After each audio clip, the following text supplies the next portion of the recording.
me, I need a heal. Why do you need a heal? Come here.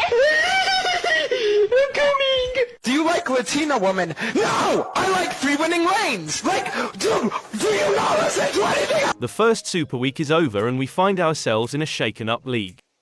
We are now looking at our Week 2 power ranking, presented by the Big Che Foundation.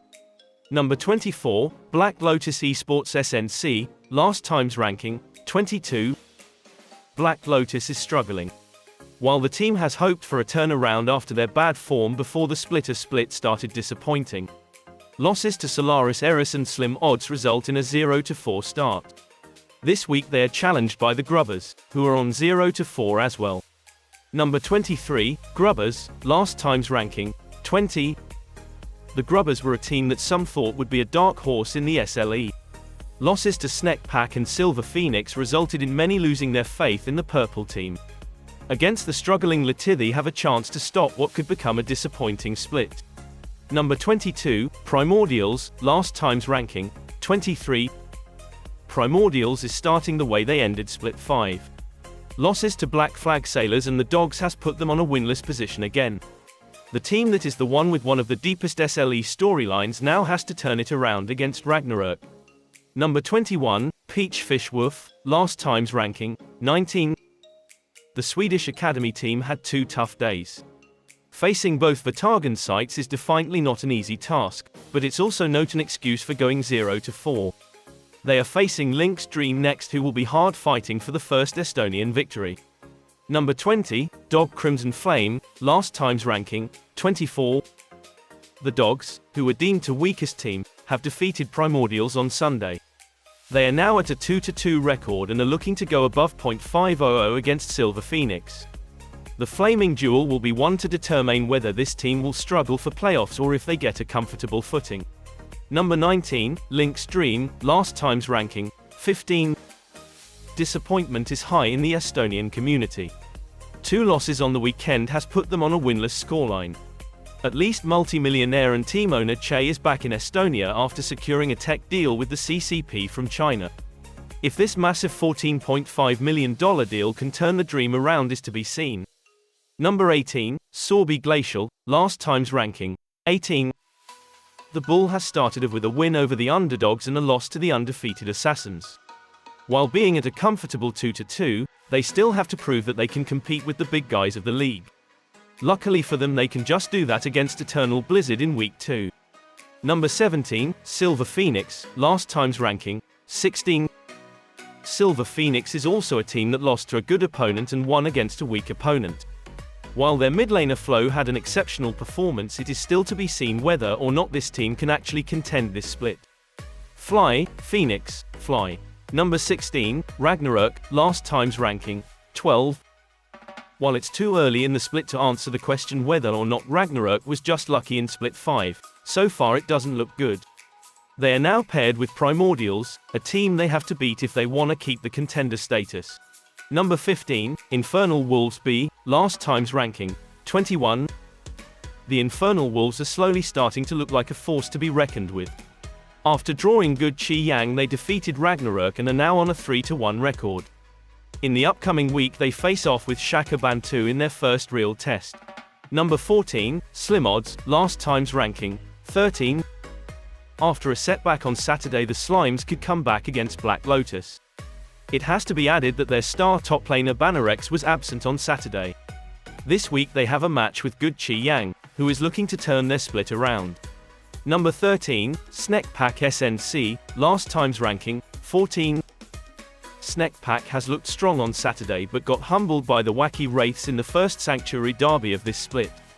The creeping thought of another wasted split is something this team has to keep away from them. Especially with Vatagan Pearl next up, they have to quickly find their grove, otherwise it will be another mid-table split. Number 12, Good Chi Yang, last time's ranking, 7. Good Chi Yang is starting the split with 1-3. This is nothing to worry about, since both Chi teams started without a winning record in Split 5, yet they became 2 of the more dominant teams. Against Slim Odds they can look to go back to an even record, setting themselves up for success. Number 11, Solaris Eris, last time's ranking, 17.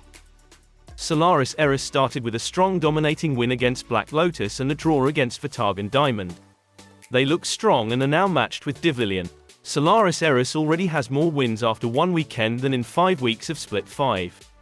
Number 10, Eternal Blizzard, last time's ranking, 8. Eternal Blizzard had a rough start against Good Chi Yin, after which they bounced back against Lynx. This week we will show whether or not the bear eats the bull and whether or not this EB roster will go down the same way as in Split 3. Considering they brought in 2 players from the CEOs of Disappointment, this is not too unrealistic. Number 9, Vatagan Diamond, last time's ranking, 5. Diamond is on a 3-1 record, something they can be happy with. Their opponents weren't the strongest teams though, and it has to be seen if this roster is really a top 5 team. In the El Clasico of the SLE they face off with Good Chi Yin in Week 2. Number 8, DVN Infinity, last time's ranking, 11. Devilian is slowly creeping into the top spots. A dominating win over Good Chi Yang has shown the potential of this team. Now they got Solaris Eris on the menu to potentially go up to 5 wins. Number 7, Good Chi Yin, last time's ranking, 3. It has become a tradition for the reigning champions to lose early in the split. Good Chi Gaming in Split 3 and 4, Vatagan in Split 5 and now Good Chi Yin in Split 6. All of them lost within their first 4 games. Good Chi Yin can now prove themselves against Vatagan Diamond. Number 6, Shaka Bantu, last time's ranking, 9. King Shaka rules the SLE. At least that's a reality that could come true. Mashidi's team confidently stepped towards a 3-1 start and is now paired with Infernal Wolvesby in Week 2. Number 5, Vatagan Pearl, last time's ranking, 1. While Pearl did not see their Nexus explode so far, they still are 2-2. In the top derby with Dangerous Game they surrendered. In Week 2 they face off Snack Pack in a game where they will unleash their anger. Number 4, Dangerous Game, last time's ranking, 2. The game is on and DG is on 3-1. They are facing of the Wacky Wraiths in a matchup that is really exciting and that many view as the top match of Week 2. Number 3, Black Flag Sailors SNC, last time's ranking, 10. In an unexpected upset the Sailors defeat the reigning champions. For Denza and Linus this was the first ever victory against a Chi team. They are now facing off in the next Sanctuary Derby against the undefeated Assassins and Greed. Number 2, Wacky Wraiths SNC, last time's ranking, 6. Wacky Wraiths is back to their comfortable second spot. After their 4-0 start they are marching towards another SLE finals. Number 1, Assassins and Greed SNC, last time's ranking, 4. Assassins and Greed are the 3rd Sanctuary team to start with 4-0. It's the week of SNC and on top is the reigning Pirate Bay Invitational champion. Whether or not they can keep this undefeated reign up will be seen against Black Flag Sailors SNC. And with that we wrap up our power ranking. At least this was a week of Sanctuary, but we will see if the 3 German squads can keep up this run. With multiple derbies in Week 2 we are awaiting another banger week. Till next week when it will be another Power Ranking Monday. Babe. Did you call me babe? I did. Oh, Peter. Ew, Mom. You'll never have this, Meg.